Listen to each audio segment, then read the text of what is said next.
ಮದುವೆ ಫಿಕ್ಸ್ ಆದ ತಕ್ಷಣ ಎಲ್ಲದಕ್ಕಿಂತ ಮೊದಲು ಮಾಡೋ ಶಾಸ್ತ್ರ ಯಾವ್ದು ಹೇಳಿ? ಅರಿಶಿಣದ ಶಾಸ್ತ್ರ. ಇವತ್ತು ಆ ಅರಿಶಿಣದ ಶಾಸ್ತ್ರಕ್ಕೆ ಉಪಯೋಗಿಸುವಂತ ಅರಿಶಿಣನ ಇನ್ನಷ್ಟು ಬೆನಿಫಿಟ್ ಹೇಗೆ ಮಾಡ್ಕೊಳ್ಬಹುದು ಅಂತ ಹೇಳ್ಕೊಡ್ತಾ ಇದ್ದೀನಿ. ನಮಸ್ತೆ, ನಾನು ದೀಪಾ ನಾಗೇಶ್, ಆಯುರ್ವೇದಿಕ್ ಬ್ಯೂಟಿ ಥೆರಪಿಸ್ಟ್. ಮದುವೆಗಳಲ್ಲಿ ಮದುಮಗಳಿಗೆ ಹಾಗೂ ಮದುಮಗನಿಗೆ ಅರಿಶಿಣದ ಶಾಸ್ತ್ರ ಮಾಡಿದ್ಮೇಲೆ ಮದುವೆ ಕಳೆ ಬರುತ್ತೆ ಅಂತ ಹೇಳ್ತಾರೆ. ಅದು ನಿಜ ಕೂಡ ಹೌದು.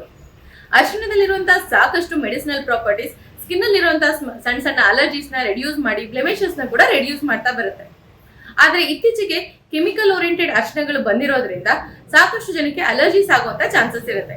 ಹಾಗೆಂತ ಹೆದರ್ಕೊಳ್ಳೋ ನೆಸೆಸರಿ ಇರಲ್ಲ. ಮನೇಲೇನೆ ಈಸಿಯಾಗಿ ಅರಿಶಿಣದ ಪೌಡರ್ ನ ಮಾಡ್ಕೊಳ್ಬಹುದು. ಅರಿಶಿಣದ ಕೊನೆಗಳು ಸಿಗುತ್ತೆ. ಇದರಲ್ಲಿ ನಾರ್ಮಲ್ ಅರಿಶಿಣದ ಬೇಕಾದ್ರೂ ಯೂಸ್ ಮಾಡಬಹುದು. ಅಂಬಾ ಹಲ್ದಿ ಅಂತ ಸಿಗುತ್ತೆ. ಇದನ್ನ ಯೂಸ್ ಮಾಡಿದ್ರೆ ತುಂಬಾನೇ ಒಳ್ಳೆ ರಿಸಲ್ಟ್ ಸಿಗುತ್ತೆ.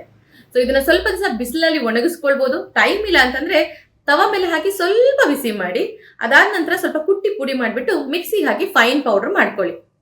ಇದರಿಂದ ಹೋಮ್ ಮೇಡ್ ಅರಿಶಿಣದ ಪೌಡರ್ ನೀವೇ ರೆಡಿ ಮಾಡ್ಕೊಳ್ಳೋದ್ರಿಂದ ನಿರ್ಭಯವಾಗಿ ಅರಿಶಿಣದ ಶಾಸ್ತ್ರದಲ್ಲಿ ಇದನ್ನು ಉಪಯೋಗಿಸ್ಕೊಳ್ತಾ ಬರ್ಬೋದು. ರೆಗ್ಯುಲರ್ ಆಗಿ ಇಷ್ಟೆಲ್ಲ ಮಾಡ್ಕೊಳ್ಳೋದಕ್ಕಾಗಲ್ಲ ಅನ್ನೋದು ಒಳ್ಳೆ ಬ್ರ್ಯಾಂಡಿನ ಅರಿಶಿಣದ ಪೌಡರ್ನ ಕೂಡ ತಗೊಳ್ಬಹುದು. ಇದನ್ನ ಬರೀ ನೀರಲ್ಲಿ ಕಲಸಿ ಅರಿಶಿಣದ ಶಾಸ್ತ್ರ ಮಾಡ್ಕೊಳ್ಳೋದಕ್ಕಿಂತ ಹಾಲಿನ ಕೆನೆ ಅಥವಾ ಫ್ರೆಶ್ ಮಿಲ್ಕ್ ಕ್ರೀಮ್ ಅಂತ ರೆಡಿನೇ ಸಿಗುತ್ತೆ. ಅದರಲ್ಲಿ ಕೂಡ ಕಲಿಸ್ಬಿಟ್ಟು ಅರಿಶಿಣದ ಶಾಸ್ತ್ರ ಮಾಡೋದ್ರಿಂದ ಸ್ಕಿನ್ ಅಲ್ಲಿ ಗ್ಲೋ ಮಾತ್ರನೇ ಅಲ್ಲ, ನಿಮ್ಗೆ ನ್ಯಾಚುರಲಿ ಅದು ಸ್ಕಿನ್ ಅನ್ನ ಸಾಫ್ಟ್ನಿಂಗ್, ಸ್ಮೂತ್ನಿಂಗ್ ಅಂಡ್ ವೈಟ್ನಿಂಗ್ ಕೂಡ ಮಾಡುತ್ತೆ. ಯಾರಿಗೆಲ್ಲ ಚಳಿಗಾಲದಲ್ಲಿ ಇದು ಅರಿಶಿಣ ಡ್ರೈ ಆಗುತ್ತೆ ಅಥವಾ ಸ್ಕಿನ್ ಪೀಲ್ ಆಗುವಂತ ಚಾನ್ಸಸ್ ಇರುತ್ತೆ ಅಂತ ಭಯ ಆಗುತ್ತೋ ಅವರು ಕೊಬ್ಬರಿ ಎಣ್ಣೆಲಿ ಕೂಡ ಇದನ್ನ ಮಿಕ್ಸ್ ಮಾಡಿಬಿಟ್ಟು ಅರಿಶಿಣದ ಶಾಸ್ತ್ರದಲ್ಲಿ ಉಪಯೋಗಿಸ್ಕೊಳ್ಬಹುದು.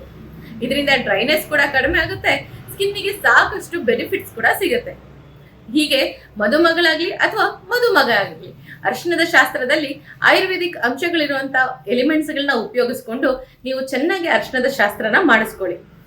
ಸನಾತನ ಧರ್ಮದಲ್ಲಿ ಸುಮ್ಮನೆ ಶಾಸ್ತ್ರಗಳನ್ನ ಮಾಡಿಲ್ಲ, ಪ್ರತಿಯೊಂದಕ್ಕೂ ರೀಸನ್ಸ್ ಇದ್ದೇ ಇರುತ್ತೆ. ಇನ್ನು ತುಂಬಾನೇ ಸೆನ್ಸಿಟಿವ್ ಸ್ಕಿನ್ ಇರುತ್ತೆ ಅಥವಾ ಮೈಯಲ್ಲೆಲ್ಲ ರ್ಯಾಷಸ್ ಅಂಡ್ ಅಲರ್ಜಿ ಆಗಿರೋಂಥವ್ರು ಇದೇ ಅರಿಶಿಣದ ಶಾಸ್ತ್ರದಲ್ಲಿ ಸ್ವಲ್ಪ ಲೋದ್ರ ಹಾಗೂ ಮಂಜಿಷ್ಟ ಪೌಡರ್ನ ಕೂಡ ಆಡ್ ಮಾಡಿದ್ರೆ ಸಾಕಷ್ಟು ರೀತಿಯಲ್ಲಿ ನಿಮ್ಮ ಸ್ಕಿನ್ ಪ್ರಾಬ್ಲಮ್ ಕಡಿಮೆ ಆಗ್ತಾ ಬರುತ್ತೆ. ಮದುವೆಲಿ ಯಾವುದೋ ಕೆಮಿಕಲ್ ಪ್ರಾಡಕ್ಟ್ ಅಲ್ಲ, ನ್ಯಾಚುರಲ್ ಪ್ರಾಡಕ್ಟ್ ಅನ್ನ ಯೂಸ್ ಮಾಡ್ಕೊಂಡೇ ಒಳ್ಳೆ ಕಾಂತಿ ನಿಮ್ದಾಗಿಸ್ಕೊಳ್ಬಹುದು. ಖಂಡಿತವಾಗ್ಲೂ ಟ್ರೈ ಮಾಡಿ.